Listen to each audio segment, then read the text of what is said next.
This week, Kyle gives me nightmares while forcing me to distrust my right hand. And I equally try to shake off my heebie-jeebies.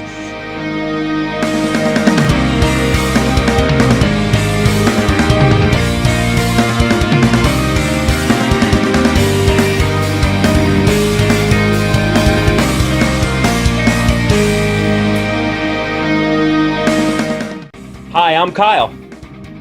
And I'm Garrett, and we watch anime. Garrett, we are on the next phase of your noob journey as we try to dip your little baby noob toes into the world that is horror anime. Yes. Unlike the country during the COVID pandemic, we are moving ahead of phase. And with all this aside, I do want to put a little bit of disclaimer. I recognize you out there, those that really appreciate anime for what it is and know the full collection of what I'm about to introduce to Garrett. I know I could have shown something like Another or any number of anime from Junji Ito, which are much scarier than the one I showed him today. But lay off my back a little bit. We're just trying to get through this thing a little bit. So I'm trying to give you just little by little the kind of stuff that you might notice for horror anime. So for this time, we watched the anime representation of the 1988 manga Parasite, the Maxim. So before we begin, Garrett, tell me, what did you think? What are some initial 1 or 2 sentence thoughts about this particular anime?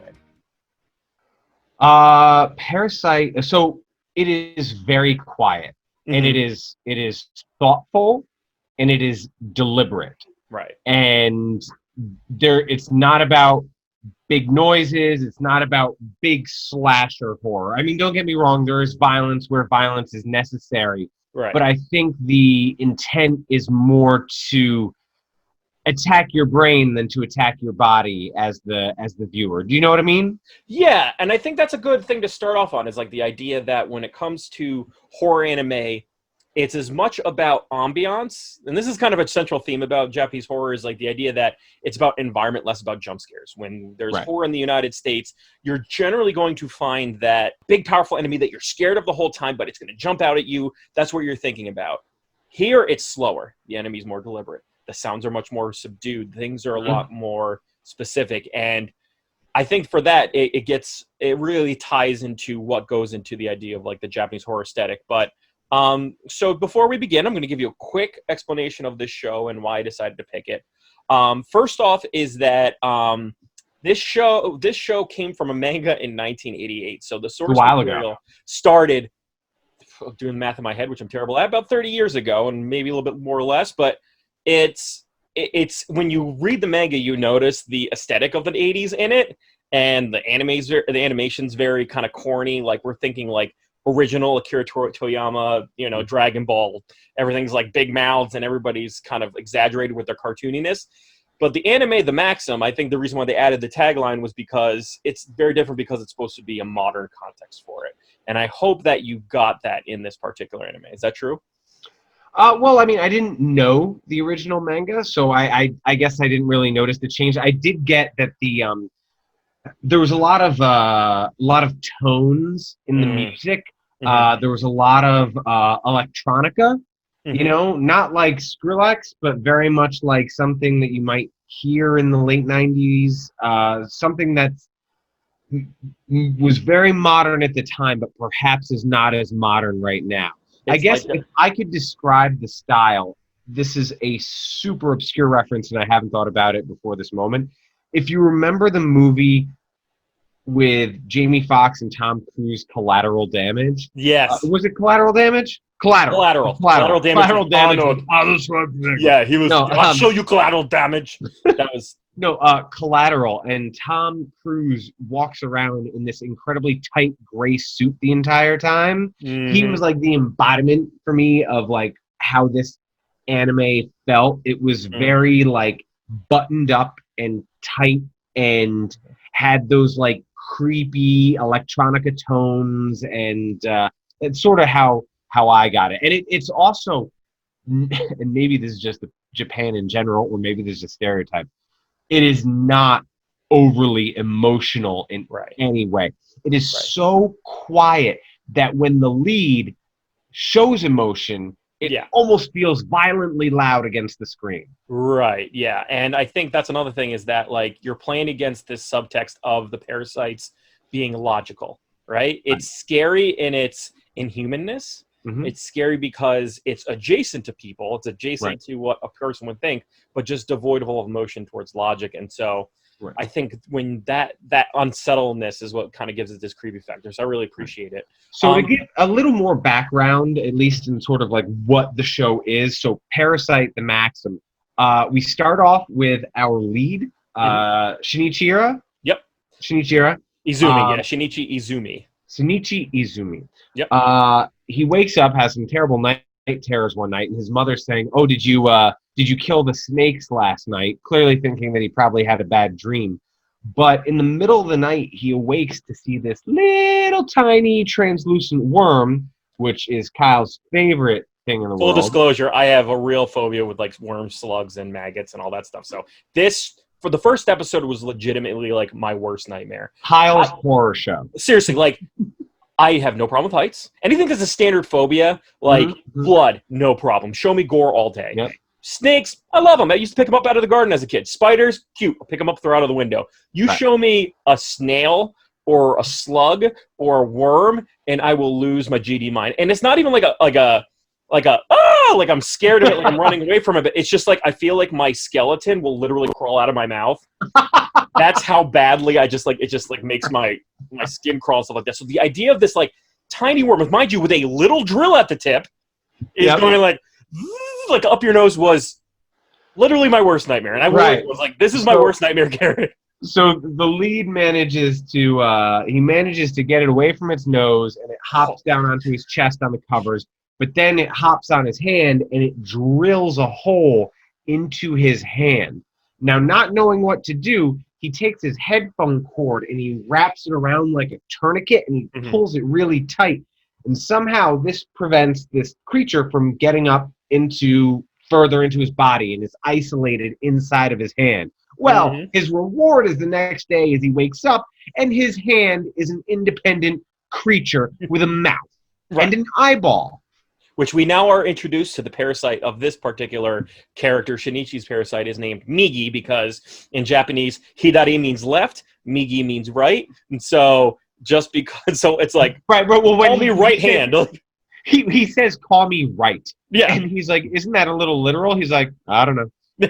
I don't care. Like he is like, imagine if Spock was even more without emotion, like was like full Vulcan. Right. Like well, because remember, Spock is half and half. He's half and half. So what's interesting about this is that apart from Shinichi and Migi, there's a horror show happening outside. There's literal creatures, and they show this in the first part of the first episode. Is like a guy grabs this woman's shoulders, and then his face opens up to show this like, and I'm going to just kind of bring this up throughout the entire show that we're doing. It's like a Georgia O'Keeffe painting's worth of just like monster vaginas, just like, and like it literally just goes open to show you the craziest atrocity of humanity, and just boop, eats her head right off. And in a very rudimentary manner, it reminded me of so remember the original Tremors was these giant slugs underground with the three tongs, In the second one, how they were like little dinosaurs walking on the earth. Right. They had these like 4-prong mouths that opened up with these long wormy tongues that came out of it. That's what it reminded me of. Except I didn't quite understand some of the visualization when they show like the heads, and these creatures, these parasites essentially find a human host. Right. They usually cut the head off, and they're able to then become that head and change their appearance, whatever needs to be.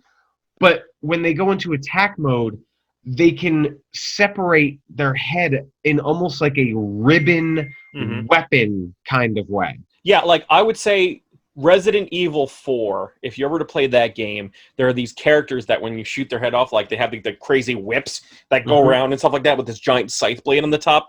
That's essentially how they attack in this anime. And like they can assume like metallic forms, they can assume like fleshy red forms, and it is really so much like the idea of body horror. Like, and that's what Full Metal Alchemist does pretty well too, is the idea of the grotesqueness of biology to the point that it scares you. Yeah. And I think they kind of lean into that really well here.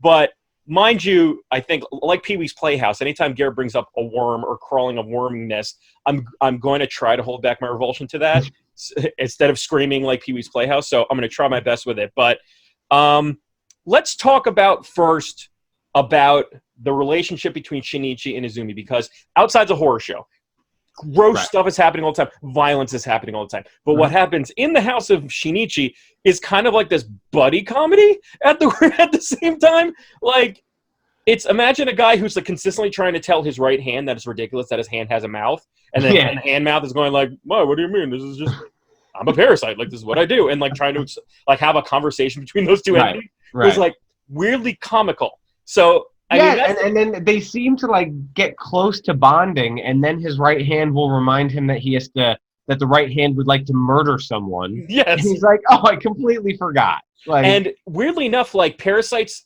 they aren't always, because so one thing that's noted about the parasites is that whatever they glom onto, whether it be a human, in one case there was a dog, or another creature, they will only eat that particular creature. So the dog one will not eat another human; it'll eat another dog. The same thing with human. So if it takes over human, it'll eat only humans. But then they go from being this like weird cannibalistic alien to like weirdly curious and smart. So much so that Migi tries to do these like random science experiments with Shinichi, and my favorite of which is he's like, oh, I want to make this penis hard. And then he just starts jerking him off in the bathroom. And he's like, that to me was so funny because he's just like, like his hand is like jerking off on his own. And he's just like running away. And the guy is next to him in the bathroom goes, hey, dude, why are you talking to your... There were not a lot of moments of levity. That was one of them. Yeah. But there's another moment a few episodes in where his mother is starting to notice like a change in his behavior. And she's like, you don't even seem like yourself. And she goes in his room just to tell him about dinner. And he's like, don't come in my room. Make sure you knock.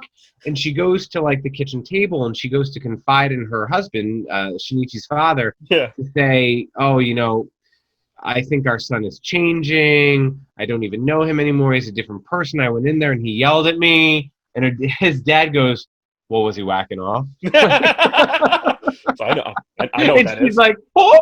Like, maybe he was. Maybe he was. You know what? He's a senior in high school. Bodies are changing, you know what I'm saying? And so as we go further into the story, what I want to kind of dive into a little bit is the reason why this is more of a horror aesthetic than, say, any other thing that you might find in the United States, is kind of explain... well, first off, I want to ask you the simple question of, did you find this scary? Like, that's the first thing. To your palate. I found it very creepy. So, yeah, it's scary. I mean, it keeps this, it keeps you strung along. It doesn't reveal anything at once. As I mentioned, it's very deliberate, very, very plotting, and it's not in a rush to reveal anything to you. Now, I will admit, my wife told me that I woke up last night screaming in the middle of the night.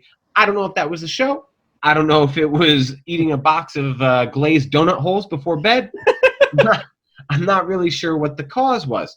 I'll tell you that I watched half my episodes on the couch in the afternoon, and I watched half my episodes at night with the light out. Mm-hmm. One session was decidedly weirder and freakier than the other. Yeah, and I think this kind of touches into the aesthetic of Japanese horror. Now, before the show, I kind of like brought up the idea with you about this might, you know, the kind of ways in which Japanese movies try to push horror. And one of the main topics are the ones that kind of extend into the United States, which is The Ring and The Grudge. Mm-hmm. Now, in the United States, we got, you know, Mike Myers. He's a big hulking dude that like is pretty much immortal. You can't hurt him. Same thing with Jason. Freddy Krueger's in your dreams. Like, they're hulking menaces of, you know, real threat. In The Ring and in The Grudge, it's the idea of taking what would normally be a weak item. It's like a female with like long black hair, or a young girl, and distorting that idea of it until it gets to something unnerving which Mhm. you as a character don't know how, as a person doesn't know how to fix. So, Ooh, that's very much like, think about like The Shining with right. the young twins in the hallway. Right. Like I Like, think I because, think Japanese horror is more likened to the twins in that scene than it is with like Friday the 13th. right, Because yeah, because it's the unassuming that will get you. right, exactly. Like this show tries to make the reveal of the parasite the defining message of the horror, right? So Mhm. it's not just going to be like Predator going like, "Bah!" It's going to slowly unravel its face. It's going to slowly go around. You're going to start to see the seams open and stuff like that. Mhm. And then it's going to just like, whoosh, and then it's going to reveal Mhm. itself slowly, but you're going to also see the normal face, or like one eye is going to go off and it's going to be Yeah. very wall-eyed and stuff like that. It's going to unnerve you first before it goes through it. So That was they really played into that. There's this character that ultimately ends up being the first fight in the yeah, show. His name is Mr. A, Mr. A. and he faces off with Migi slash Shinichi. Um, but when we're first introduced to the character, it's sort of like a diner scene, and he's supposed to be talking to Shinichi and Migi. But the more disinterested he becomes in the conversation, because it's just he just wants to like get food, murder humans, carry on with his life. Yeah, You see the eyeball start to go. creep to the left and roll around, and like, wow, like you said, that's highly unnerving. Right. In the ring, they take the girl, but instead of making her like a girl with white skin and long black hair isn't scary, but they Mhm. make her twitch. Her Right. movements are very sudden. Her legs go over her arms. She's very contortiony when she walks around. Mhm. The Grudge, her faces are very emotive and very. So it's the unnerving that's supposed to make you unsettled, and that's supposed to be the scary part. Right. Yeah, and so I thought that was pretty cool. Now, speaking of Mr. A, and one thing that I thought was pretty interesting. I wanted to like kind of see what your thoughts were. So Mr. A and Ryuko, who is another parasite, pretty much is further along in its advancement, kind of takes over this one teacher and basically wants to learn more and doesn't Mhm. really want to murder so much. Like it's not going to kill outside within its social circle. So if you know it, it's not really going to want to kill you because it wants to like keep itself Protect hidden. its identity. It wants to protect its identity. But in its curiosity, it decided to take Mr. A and have sex with the Yeah. two of them. And I could just imagine, like, if you're literally two pretty much torsos from the neck down with these giant goo monsters on top, and what sex between those two kind of things would look like. You could just see, like, Mr. A go, like, is there moaning? Well, Like, as far as an ejaculation goes, is there pleasure? Like, I just don't get it.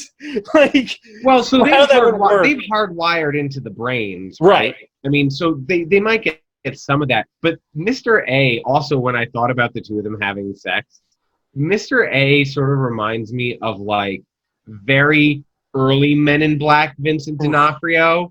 Like after the bug gets in him, but before his flesh starts to rot. Right, Like, right. That's kind He's of like the sugar water guy. Yeah, Like, yeah. Like, I need sugar water. Not yet at the point where he goes, so I'll hold my hands. Not yet at that point. Okay. Not yet. So, But, okay. but yeah, so it was. I didn't really understand how that worked, and also Imagine like two things just like beady-eyed staring at each other. Yeah.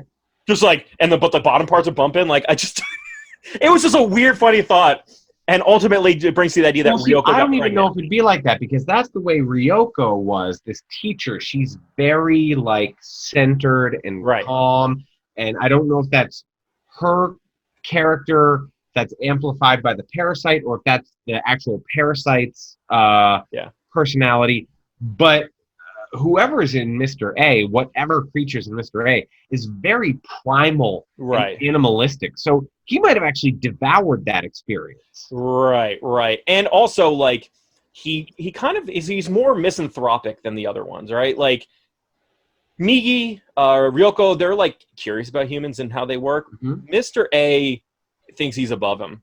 And hence why in episode, I believe 3, he goes and just to go and attack Migi and Shinichi. And as you said, that's where the battle happens. And it kind of showed Migi starting to get to a place of caring about Shinichi a little bit, maybe, but maybe was just being very self-defense based, and kind of seeing the two work in that same mindset where he's starting to lose his fear, kind of like a parasite would, and the parasite's starting to kind of care a little bit more about the well-being of Shinichi. So I thought that was a really interesting juxtaposition of like it was the weakest part of that team that made the final kill, not Migi. And so that was a really cool scene. So that's what I think. Well, that was cool, and I like the concept of how Mr. A didn't see him as a threat because he thought he was a benign, weak human.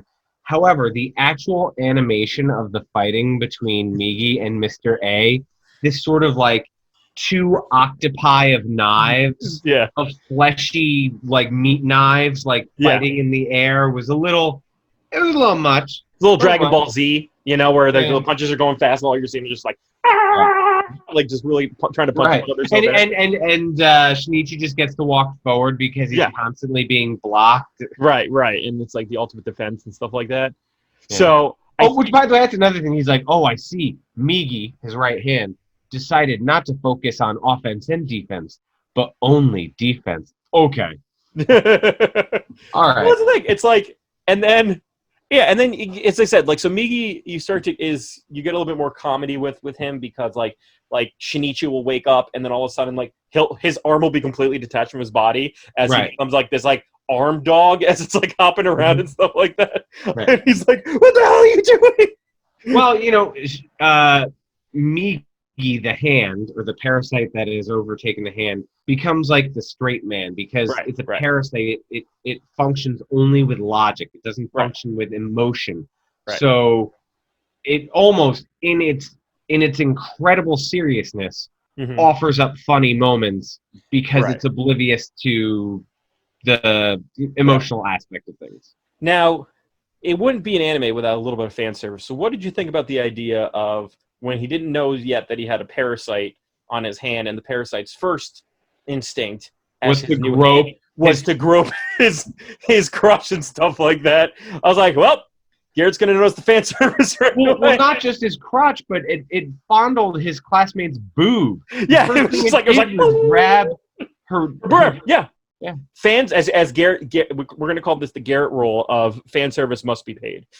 It's like if you're going to cross this bridge, the fan service must be paid. So and then of course like the female, the Ryuko, that parasite is hypersexualized, and all the students want to like do her, and of course she's busty and attractive, and I see your pattern, anime. I see what you're doing, Japan. As long as you're getting it, man. We started with kind of shoving it down your throat, and then eventually we're just going to give you little moose-booshes here and there. So that's the kind of point that we're going to get to.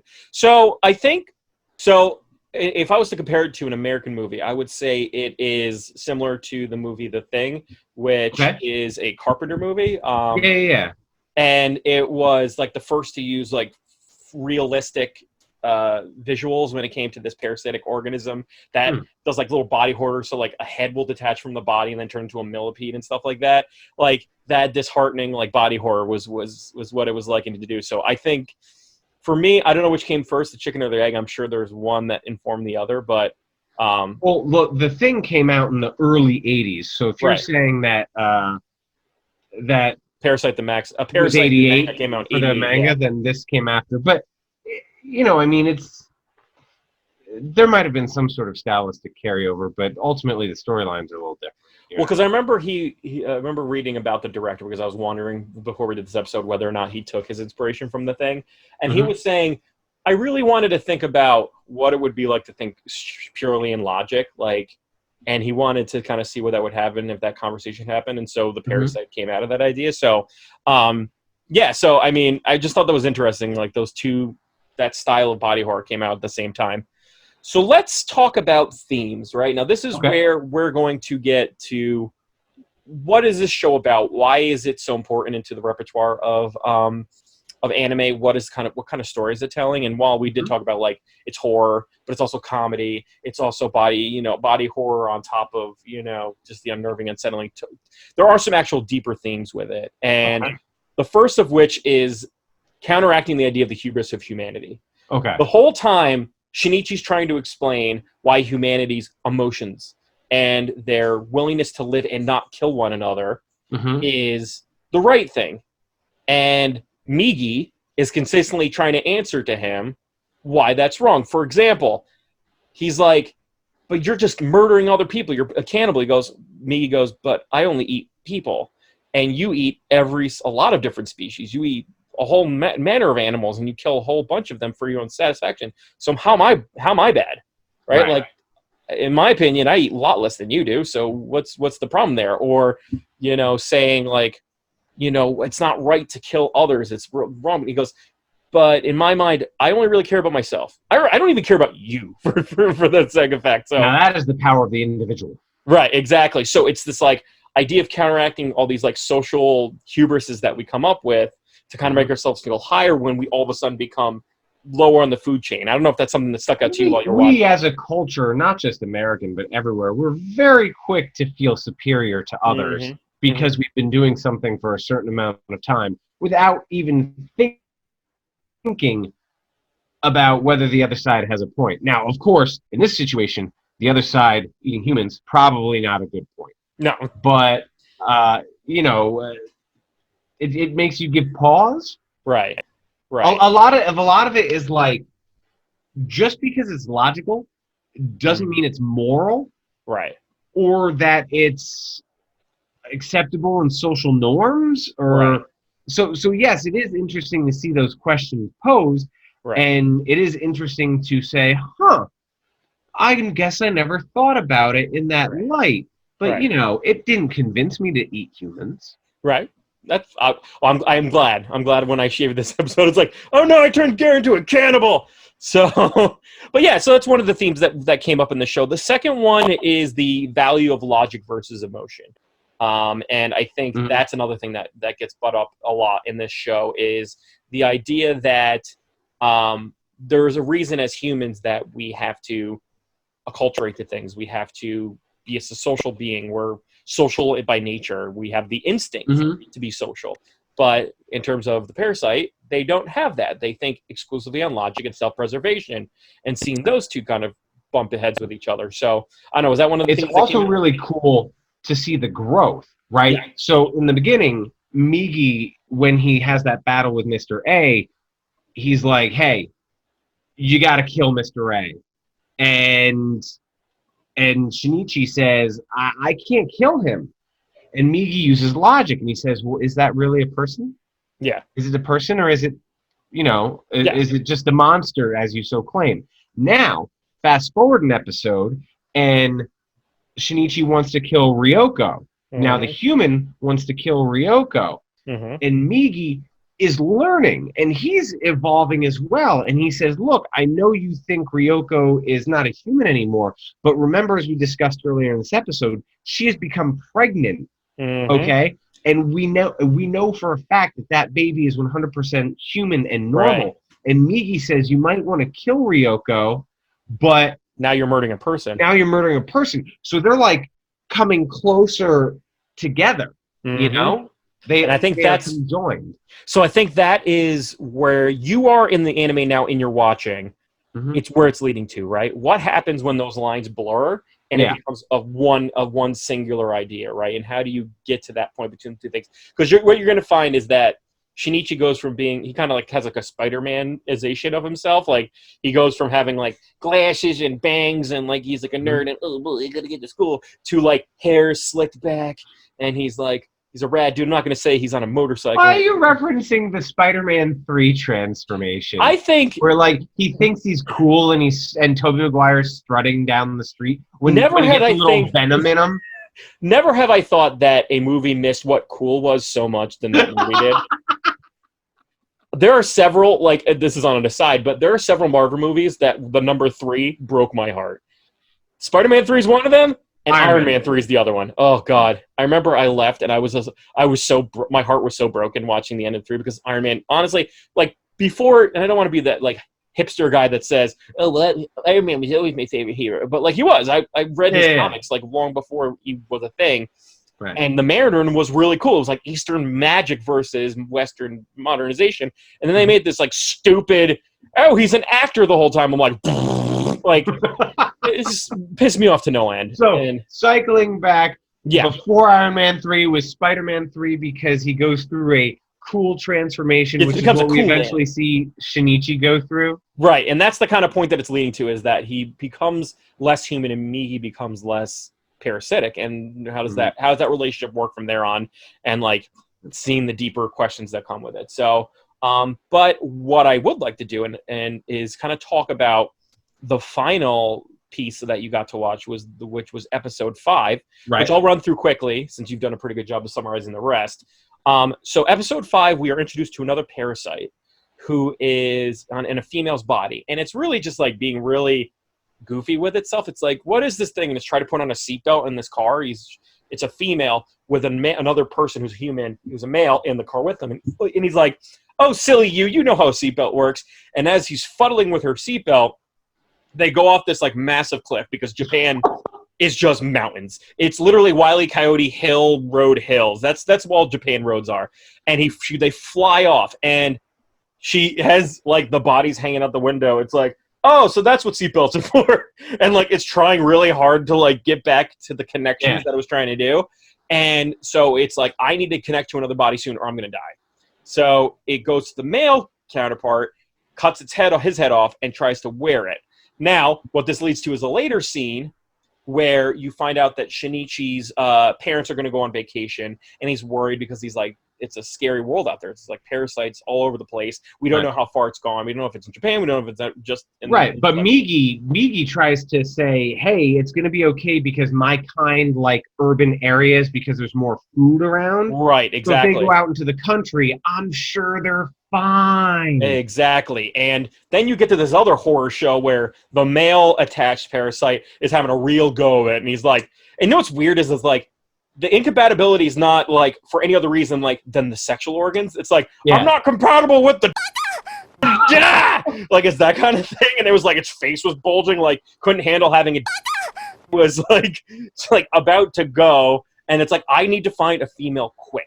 That's what I need. And for some reason, Shinichi's parents is on the side of the road as well, taking a picture of the cliff in the mountains and of the ocean. Mm-hmm. And that is where, by pure happenstance, this male parasite kills Shinichi's mother, right? Assumes her identity and attacks the father, like severely injuring him. Now this is like quintuply heartbreaking and upsetting up to this point, because in an earlier episode we see a flashback. Remember when I spoke about how his mother's name is Nobuko, and she was really heartbroken over the changes she was seeing in her son. She clearly has an affection for her only boy. And they do this flashback because she sees this big scar on her hand. And they do this flashback where when he was a young boy, so Shinichi's like 16, 17. So in this flashback, he must have been like 6. Yeah. And he's in the kitchen and he goes to climb for something while she's making tempura, and he falls into the stove. And the tempura oil is about to fall on him, and she uses her superhuman mom strength, if you're familiar with like the story of the woman lifting the VW Beetle, and she grabs the hot pot and puts it on top of the stove, and it's like, are you okay? Are you okay? Before she's burned. So this woman is literally scarred with her love for Shinichi. Kid. And it was especially heartbreaking because Shinichi then at this point is going through severe denial. And this is where the emotion versus logic thing starts to really conflict with each other. Because Migi's like, that's not your mom anymore, and I need to kill it now. It's going to kill you. It doesn't like that that it's not, that you can recognize that it's not your mom. We need to kill it now. And he has a knife, and he's like, don't you dare attack. That's my mom. And he's having like this weird conversation as if she was still alive. He's like, oh, Mom, I'm sorry. I should have told you about this. It's really weird. One day I woke up. And, but I'm sorry, I'm sure I'll explain it to you. And he's trying to, like, use his emotions to explain it to himself that his mom's still alive. Well, he thinks that he can coax whatever humanity is left in that creature, which there isn't, but he believes there might be. Right. Out. Like, her head is not her anymore. It's just, there's just a thing there. And then she's about to strike, and Migi's like, I promise you that is not your mom anymore. Let me attack this thing because it's going to kill you. It's weak. I can get it now while you're doing it. And he's just like, don't you dare attack my mom. And the last thing he says, which is to your point on the scolding pot, was he notices the scar and he goes, every time I look at that scar, I've always wanted to tell you how sorry I was. And I never got to say it to you. And I want to say that to you now. And knowing full well that he'll never get to say to his mother, the apology that he always had planned for her. So it's a really touching, heartbreaking moment and stuff like that, which then leads to the transformation to what ends up being Tobey Maguire Spider-Man 3 moment of him. Because, I mean, the man has no more family. His arm is gone and replaced with this thing. Oh wait, does the dad die? I thought the dad. Okay. So I went so far as to say he got really injured, so he's in a phone booth telling him like, your mom is not your mom. So he's got like a blade wound right through his chest and stuff like that. So I'm assuming say the words, with great power comes great responsibility. Yes, he's right before it was his Uncle Ben moment. It was his Uncle Ben moment, and also like, oh, by the way, your mom's not your mom. So get the fuck out of the house. So that's so this man essentially loses everything and now has to kind of be like, well, if I'm part monster, I might as well become it because and now it's all about my survival now. And that's all it is now. Like, that's all I have. And I have the secret that I can't tell. So that's going to be it. So that is what you're going to be looking forward to if you were to continue this this anime. Okay. So the last thing that we're going to do is ask you, did you consider this a good anime? Did you like what you saw so far? Are you going to continue watching this? Ultimately, I don't think I'm going to continue, and that's simply because we are continuing this at a breakneck pace, which I'm enjoying the heck out of. But I've been finding it really difficult. Like, I'm keeping my list of the ones I like, and I hope to go back to them. But there's a chance that I don't, unless we take a recess of some sort, because as I'm getting new shows, I'm like devouring them and wanting to be like, ooh, what's this new information? Right, exactly. And so I thought the show, I enjoyed the style. Look, I'm not a big horror guy. No. I don't need to go opening weekend and hear people under normal circumstances scream at the screen, "Run, B, run!" Yeah, exactly. Like, I don't need that. The slasher genre never really did anything for me. I do enjoy being scared, though, and I do enjoy haunted houses, and I enjoy the quiet that precedes the scare.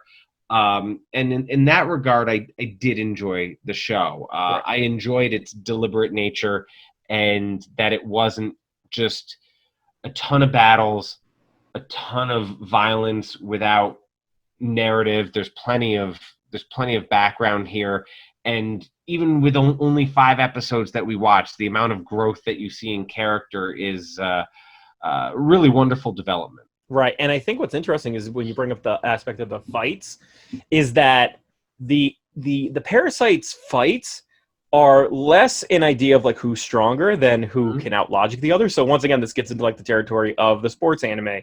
Yeah. Like, we either are equal or less than. So how do we outthink the other creature so that I can get to the point where I can kill it quicker? And I think that's one thing that I really appreciate, because they don't draw it out. This is not supposed to be a battle anime like you would see with Dragon Ball Z, where someone's charging for like a week straight and then shoots one final Kamehameha. These battles are probably going to end within 5 minutes.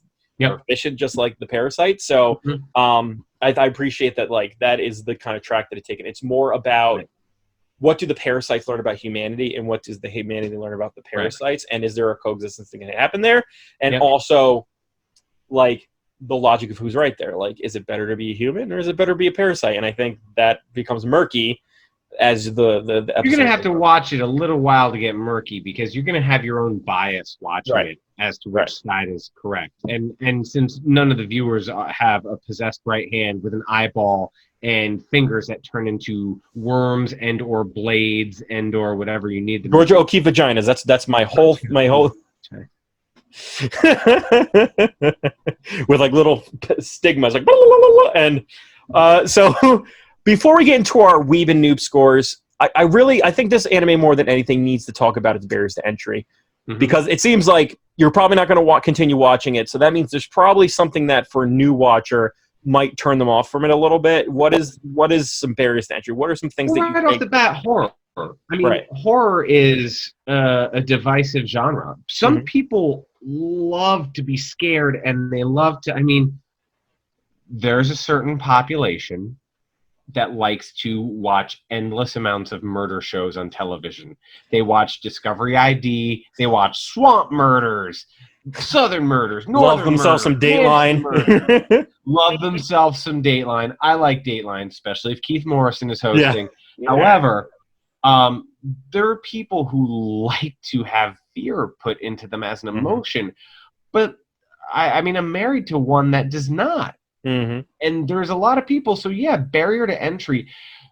There's a reason why horror movies, box office wise, are successful for two reasons. One, there's a dedicated audience to the horror movie, people that will go watch every single horror movie. However, producers know that that's not a big audience. Sometimes it can be expanded upon. Sometimes there can be and all of a sudden it's making a ton of money. But that money is still dwarfed compared to, say, Avengers, which is action. Furthermore, horror movies are notoriously cheap to make. It is about the genre, not the star. You rarely get a celebrity. Yeah, this is usually like actors who end up becoming famous' first foray into movies are going to be a horror movie because they're going to pick the cheap actors because usually the budget's not great for horror movies. So fans of horror are super dedicated. I mean, we used to work with some of them when we worked at a haunted mansion, and there's magazines and websites dedicated to it. And it's one of the most passionate fan bases, but it is smaller. So I could absolutely see someone saying this is not for me because of that. Right, and for me, I would feel like a barrier to entry is also that it's kind of gross out horror. So if you're not a huge fan of like Viscera, so when they don't, through the first 5 episodes, the press and the media does not know what's causing all this, and they're referring it to the mincemeat murders, which is like because people are being left as piles of goo and flesh on the ground. Yeah. So that's like someone's got to be real busy. Like the Jack the Ripper has like major like. He can teleport powers. He's got Nightcrawler powers, or there's something's afoot. Like I would say, I feel like this shows more of like it's kind of prescient for today of like a real emergency that's like not really being handled all that well. Right, right. So I would say for me, I don't get scared easily by the common things of phobia, but things that are based on rotting or like decay or like that stuff grosses me out. So for me, like I have to watch this piecemeal. Like as a fan, like as a weeb, I know that I like a show when I go like 5 episodes straight and not think about it. I have to piecemeal this one because of how much the gross out humor affects me as a person. So I would say for that reason alone, like if you don't like the idea of seeing a corgi turn into like this like splayed, skin butterfly face, like then maybe this one night might not be for you. You might want to put it on the shelf a little bit. I will say I enjoyed the pacing, but there was a couple of times when I was tired where I fell asleep and I had to try and rewatch an episode because it sort of lulls you, and that's a part of it by design. Right. But if you want something a little faster paced, I mean, I sort of think that part of the issue with society today is the overstimulation.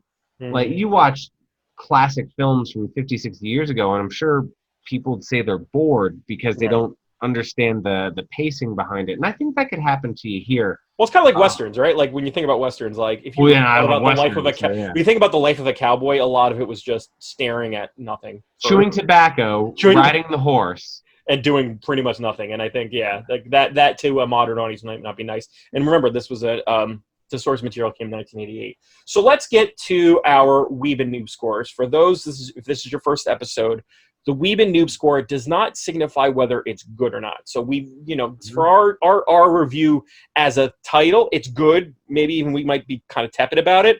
But what this score reflects is what does it mean for a specific fan and its importance to your introduction and or continuation into the genre, right? I liken the Weeb score to like if you had a library like mine on a bookshelf where you had a limited amount of space, how important would this be to be in your collection?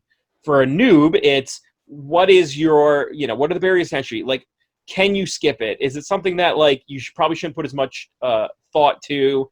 It doesn't really represent things well. Like, so once again, if we give a high or low score, it's not necessarily to say that it's good or bad. It's to say its importance to your journey as someone who appreciates this media. And for that, I give this a 6.5. and I say this saying that it's good. And in fact, I would say dedicate some time to it if you're a fan. Really watch it. And I would actually consider reading the manga because I think this is actually one of the rare cases where it's better read than it is watched. I could see that. That for sure. Because really, what are you gaining? What are you gaining from the anime is just that the viscera is more pronounced. The fighting is very quick, so it's like there's no need for that. Though, I don't know the manga, and you're telling me that the manga is this over sort of exaggerated artwork. Right. I might appreciate the artwork of the anime. Right. It might be more my style. Right. I agree. So if you don't mind the like old fashioned, almost like speed racery, like Dragon Ball period. Akira Toriyama style animation, then which I don't. It's definitely probably more worth it to read it than it is to watch it. So for that, I'm going to give it 6.5. It's not bad. It's actually pretty decent, and it's got a lot of great subject matter. It's very original for what it is, but it's one of those things that you might have to do piecemeal because it's horror. It's kind of gross sometimes, and like it doesn't like define a genre really, so to speak. And there's other horror out there that you can probably do a lot quicker. So 6.5 is my score. What is yours, Garrett? I give it a firm 7. I'm torn because I know that certain things I like, other people might not like, i.e. pacing. It's very slower pacing. Other people might not enjoy that as much. The animation was fine. I thought it was a little cheesy at times, some of Migi's animation. However, the cerebral nature of the show, if you were going to introduce me into something as sort of a dip your toe into the waters of horror, this was very well selected, and kudos to you, because I don't know any horror anime. This is the first one. So, we'll see what the future brings, but I could absolutely see how what animation does a lot of things, but it also takes away the need to have anything be realistic, right? So when you're filming a TV show, if you want to go buck wild, you have to start thinking about your budget for special effects and insanity. And with animation, you're like, well, if it's in my brain and I have a hand or a computer, I can make it happen. So I loved the restraint that it showed. So that's where it creeps back up out of like 6.5 territory and hits a 7 for me. So would you say, like, for a newcomer, they should still watch it? It's just don't think it's like got to be number one that you have to watch, basically. I almost think that you could, if you wanted to watch it, you could probably watch those first 5 episodes, and that's almost like the first season, and you could stop there. I mean, I agree. You could see further development, I'm sure, if I kept watching. But if you just wanted to get a little taste, then just watch the first 5 episodes and finish that final scene, which we won't say. Just finish it and go, whoa. Yeah. Well, because that's another thing. That's another thing is that this is actually pretty long for a horror anime. Like when you think about other anime out there, like When They Cry, Higurashi When They Cry, like they're very short for a reason. Like there's only so many people you can kill, so there's only so many ways that you can like murder so many people over the. Well, you have to start introducing new characters in order to a new person to fall into the wood chipper. Like it's like it's got a shelf life. This one is like a horror anime that actually goes well longer past than what a normal horror anime would. So I would say watch it, enjoy its cerebral nature, enjoy the horrorness of it, enjoy the subtext for it, but don't feel like you have to go, like as Garrett said, go past the 5 episodes. And I think that's why it's good that you ended there. And I think it will be interesting to the audience because it is horror that is so Japanese and unlike an American style.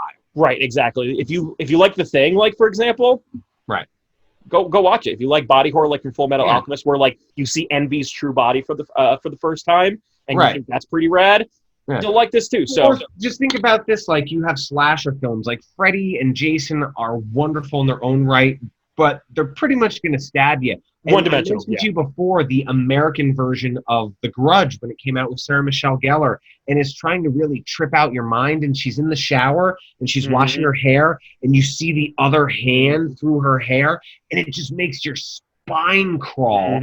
And that's Japanese. That is not American. Right. That's the idea. It's to unnerve you before it scares you versus the whole like, is it coming? How about now? Yeah.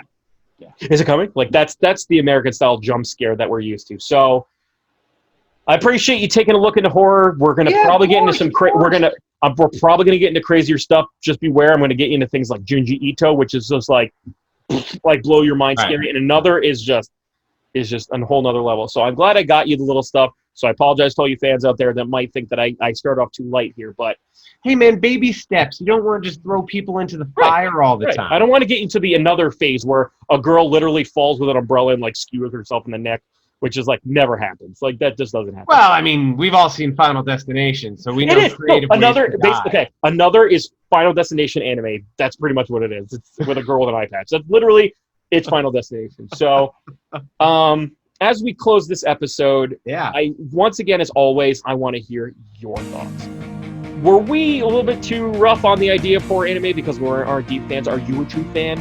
Is this something that really tickles your spirits as someone who really likes this style of genre? Did Parasite speak to you more than any other genre right before? What do you think about the conversation with Shinichi and Miki? Let us know in the comments because we really want you to explore and learn about these new ideas together with Garrett and as well as myself. Otherwise, you will notice that we have a new end card at the end of this piece. So look at our Twitter as well as our Anchor.fm for more information. But before we leave, Garrett, do you have any last minute thoughts for us? I mean, I think I have to become ambidextrous because I don't trust that right hand anymore. Right, exactly. I mean, I don't know if I can be permanently lefty now, but it's kind of making me question myself. But with that in mind, I'm going to wave you with my dominant hand and give you a see you next week. Peace out, guys. Take care. Hey, new end card. Help us celebrate by hitting that subscribe button. As always, we want to hear in the comments below what you think that I should watch next. But I warn you, if the suggestions are bad, I will shoot you with lightning out of my eyes.